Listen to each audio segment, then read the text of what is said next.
Are you also living with someone who has a hearing loss? So instead of calling their name again and again, Are suno, suno, suno, that doesn't always work, right?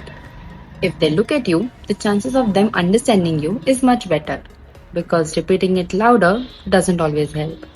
How you can get their attention is by gently tapping their shoulder when they are close enough.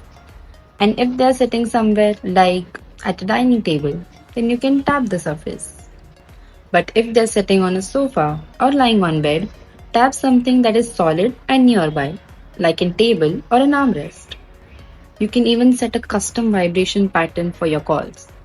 Not for the sound, but because vibration gets their attention faster. So they know it's you without even looking at the phone. And once they look at you, it's easier to follow what you're saying. So next time, try these things instead of repeating their name again and again.